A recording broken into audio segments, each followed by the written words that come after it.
Hi y'all, it's Kimberly here. Um, Thank you all for coming to my channel. I'm gonna continue on with my bad boss videos. This is the second one, and this one is about, turn this on, I don't know if it's still getting kind of dark already. This is my first job. Well, no, I took back.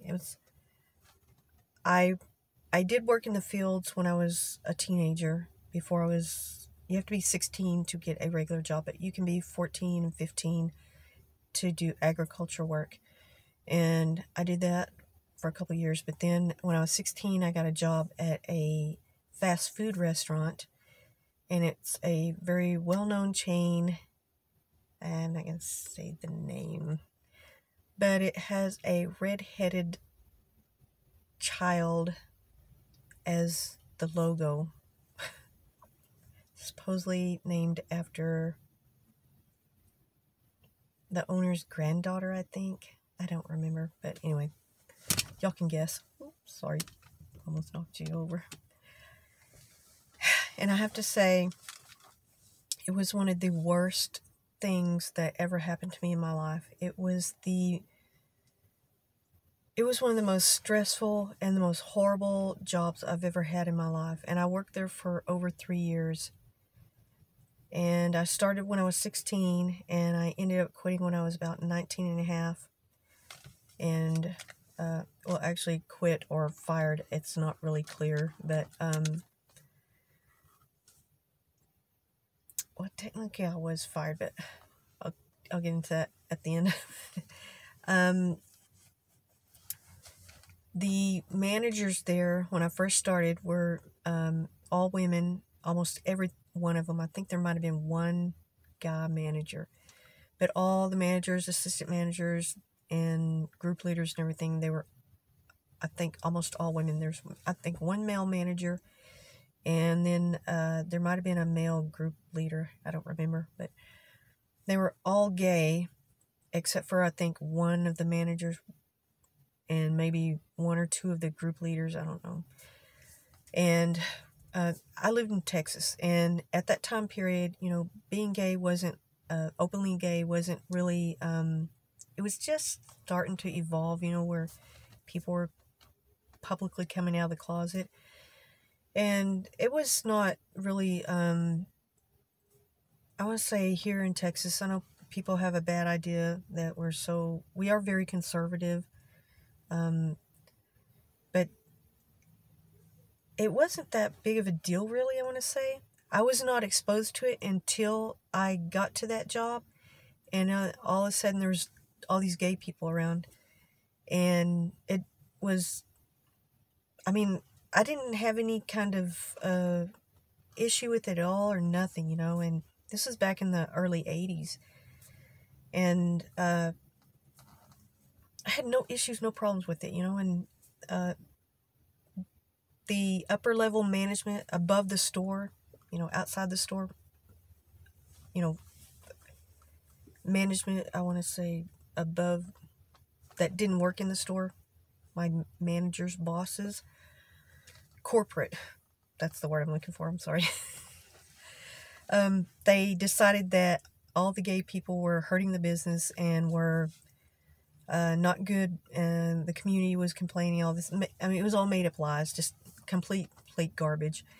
And they selectively fired and got rid of every single gay person that they thought was gay. And I think one or two of them slid under the radar. And one of the guys there, just a regular employee there, he kind of became my friend, and he was hysterical, and I never laughed so hard in my life. He made me laugh so hard, and he was the first guy I ever saw that wore mascara and was very effeminate and very prissy, I guess. And I'm not saying that in a discriminatory or rude, horrible way. I'm not judging this person, but it was the way he was, and he was very, literally did stuff like that, and it would make me laugh, and I would laugh so hard. And that was my first exposure to that kind of lifestyle. And I loved working with him. Every day I came to work with him, it was so fun and so hilarious. And then eventually they fired him too, and because of his antics, and I was very upset and very sad. And then they hired a bunch of other managers, and they were almost all, I think they were all men, and which I didn't have any problem with that, man or woman, but it created an element that I had not ever had to deal with, being harassed as a young girl. And the age of consent in Texas is 17. And my little sister worked there with me, and one of the managers, the new manager, and another manager, I was at the grill, and they both sidled right up next to me. I mean, were like pressing themselves into my shoulders and my arms, and I was like that. And they started talking, oh, you're so pretty, and all this, and making comments. And then another employee told him in Spanish, she's a girl, like a teenager, and he asked me how old I was. I said 17. He goes, they both went like, ooh, old enough, like that. And it was one of the worst experiences of my life, having to deal with that and put up with that and tolerate it, because back then nobody cared. There was no resource. There was nothing you could do. Companies didn't care. They didn't have any way to deal with it. It was all the woman's fault. Well, you wore makeup, or you act this way, or you this and that. And it was just the most, nerve-wracking. And it would cause me so much anxiety, and it was one of the worst times of my life. And I went to school full-time, and then I worked there 40 hours a week, sometimes overtime, through my whole junior and senior year of school. And I was a really good student. Then my grades dropped to like a C-B average, maybe a low B average, and it was so, I would get off late. I would go in at 5 o'clock, and I would work till about 1 o'clock in the morning, and then I would get up early and go to school, get out at 3:30, have like an hour and a half to do my homework, get dressed for work, drive to work. And I lived in that life, for 2 years, and it was so stressful and so horrible. And any parent that has a child that is working, I wouldn't let them, work like that or work in those kind of conditions. And it was just the worst experience of my life. And the store manager didn't care. He just would turn a blind eye, and he didn't want to hear it. He didn't care at all. And when I worked there, we went through a series of about 40 or 50 managers at least, maybe more. This is in the 3.5 years that I worked there. And from store manager on down to assistant, and there's like 3 levels. Co-manager, they had a store manager, a co-manager, and then assistant managers, and then the head group leaders. And we also had an area director, which he was kind of like the manager, total corporate manager of a whole area of Texas. And I think some of it might have went into, I'm not sure if it went into Oklahoma.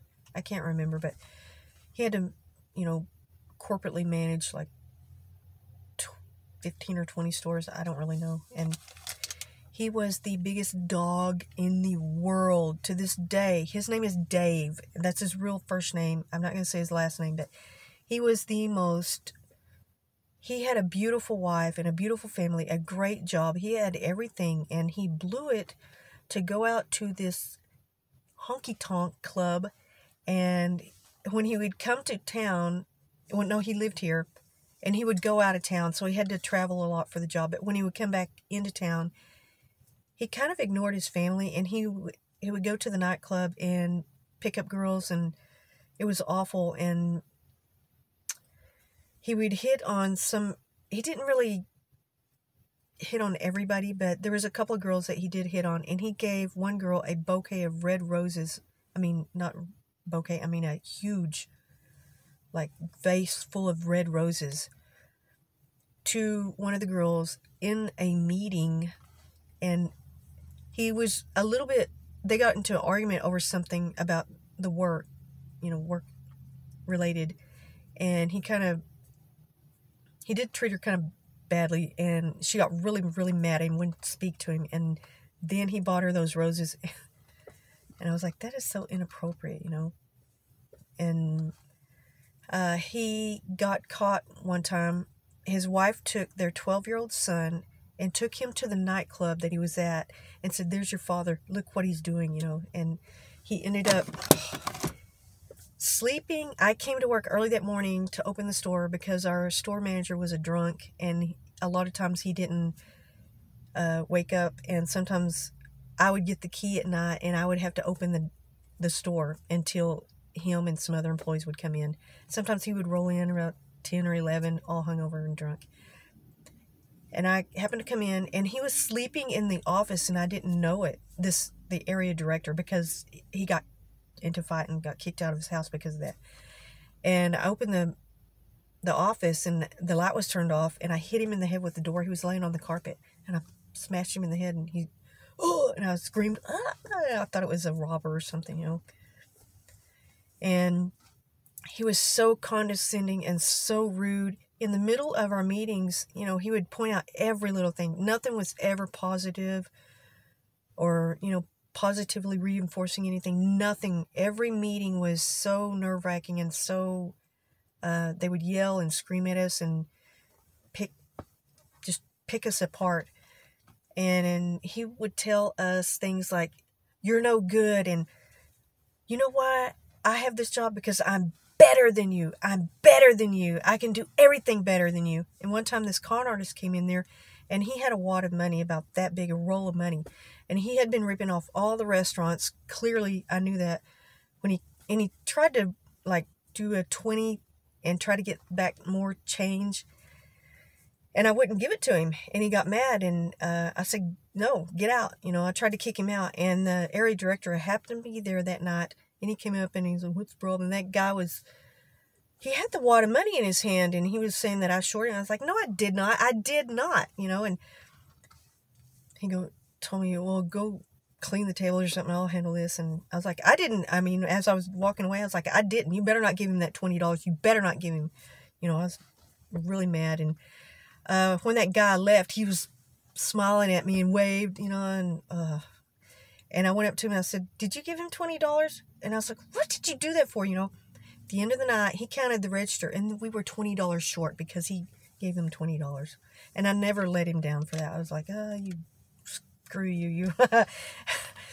And one time we had a manager that came from New York, and we had never met anybody from New York, and she talked really funny, and we couldn't understand her, and she was the rudest person in the world that I'd ever met in my life. And in Texas, at the time that I lived, you could be fired for, like, all the behaviors that go on now at work. You would be instantly fired. I mean, just all the way that things are now that people get away with, you would have been fired immediately. And it was different in this town where I lived. I mean, you had to be very respectful in manners. You know, it was totally different than the culture that it is now in the workplace. Except for being harassed if you're a woman. That was acceptable and tolerated. But all the other stuff, you couldn't. You would be fired immediately. And these two Spanish employees were talking in Spanish, and she turned around and started yelling at them and told them, quit talking like that. And, you know, and they got into an argument about it. And then she said something. She told them, well, don't do it anymore. Where I come from, we don't speak that hogwash. And that was like, that kind of like ruined everything in her job for her, because everybody hated her. Everybody hated her. And she had no ability to, you know, speak to people, you know, in a decent tone. And eventually they fired her for being rude to the customers, because she was so curt and just so extremely rude. And we weren't like that at the time when I was growing up. You couldn't be that way. I mean, people are that way now, and it doesn't matter. But back then, you couldn't do that. And one of the managers, this is kind of disgusting, but one of the employees lived just across the street from the restaurant, this little apartment, and one of the managers was working that night. He was in his 20s, and then there was a whole group of girls that were closing that night, only girls. And at the end of the night, they went over to, no, the one guy and a couple of other 2 or 3 girls and the manager. And so the guy lived across the street, and the manager they all went over with all the girls to this guy's apartment, and they started playing strip poker. And some of these girls were like 16, and remember the age of consent in Texas is 17. And I was friends with one of the girls, and I said, "What? How could you do that, you know?" And she said, "Well, nobody took not all their clothes off." And I said, "So why would you even take any off?" And I was like, "And for him? For this manager? Are you kidding me?" And the next night I came to work, and it was all like a big commotion, you know, and the manager got in trouble by the other managers saying, you know, don't do that anymore. And he didn't get in trouble. He just got told, don't do that, you know, like a slap on the wrist. And he came up to me as I was cleaning the grill that night and saying, "Well, we're going to go," or the way he said it, I can't remember, but something ended with, "Well, do you want to go over?" or something like that. I was like, "No." And it was just one of the most, I mean, I did have a lot of fun there with some of the employees. We would race across this parking lot on the way home, and I nearly killed my friends. We were racing so fast through the parking lot, and he had this little Toyota Corolla. It was like pinned together and with tape and everything. It was like a piece of junk. And he put it on 2 wheels because I nearly smashed him into the side of a building, and I nearly killed them all. Thank goodness I didn't. And then at a dinner that we all had for awards, I got the award for being Miss Auto Parts 1983 because I had crashed my car. Or I didn't crash it. I take it back. I did crash. I had one small crash. And then another person ran into me and totaled my car and nearly killed me and all my friends. It was going about 100 miles an hour and nearly killed us all. But I thought that was funny. It's not Auto Parts 1983. It was hilarious, I thought. They thought I was going to be mad. But no, it was hilarious, and I liked it. But that was, and it ended with me I was extremely sick. I was so sick. I had a sore throat. I think I may have had strep throat. I lost some of my hearing in one of my ears. I had difficulty hearing out of my ear for like at least a year or 2, I think. And then now I have like a little hearing deficiency from low tones. And I swear it was associated to that. I didn't go to the doctor. We didn't have insurance. And I just, had to suffer through it. And I called in sick that night. I had never called in sick for the whole time that I had ever worked there. Never.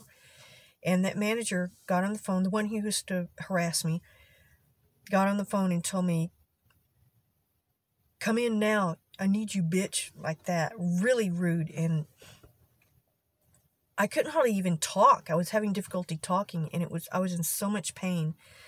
And my mom got on the phone and said, "She's sick. She can't come in," and hung up. And then when I came to work not the next day, I was off for like 2 or 3 days. I was extremely sick. And they fired me because of not showing up or something to that effect, or insubordination, I think. I did come in, but I came to work, and there was this broccoli that was heated up on the stove, and we had a potato bar, and they would leave the broccoli on there until it turned to mush, and then they would put it out, and it would get like rancid. And I kept telling them, we had an argument about it, and I threw it in the trash because it was disgusting. And I got in trouble for that, and then they fired me for insubordination. And I saw that manager that called me a bitch like about 10 years after that, and he tried to act like we were friends or something. And we were in McDonald's, and I told him, "If you come near me, I'll swear to God I'll call the cops on you. You're a freaking..." I don't want to say what I said. I'm trying to keep this channel a little bit clean, but He was such a creep, and he harassed a lot of women, and he was just the most disgusting and vile person on the face of this planet. And to this day, I still remember him. He's just, I never got over it, and he's just one of the most horrible people I've ever met in my life. To do that to somebody, and especially in that time period when there was no way to get out of it, no resources. I mean, I had a car payment, I had bills. My mother didn't pay for anything for me. If I didn't have gas, I didn't have gas to go to school. So my mother didn't, pay for anything for me. I paid for my entire car. My tires were totally bald. And she was like oblivious to, I needed tires. I had to buy everything for my car. And then the minimum wage was, I want to say it was $2.85 when I started, but I think they jacked it up to like $3.15, or I don't remember what it was. I don't remember, but well, this video is really long, but that was one of the worst job experiences. And I walked across the street to this other restaurant that's very famous, and it used to have a clown as its mascot. And I got hired because the manager thought it was funny that we had an argument over the burned broccoli. And that's one of the reasons. She goes, that made me laugh so much. And so she hired me. And I walked over in my uniform from the other restaurant. Immediately, I just walked right across the street. And she hired me. Well, I was still in my old uniform from the other restaurant. Okay, well, thank you so much. Like, comment, subscribe. Hope you'll have a good night.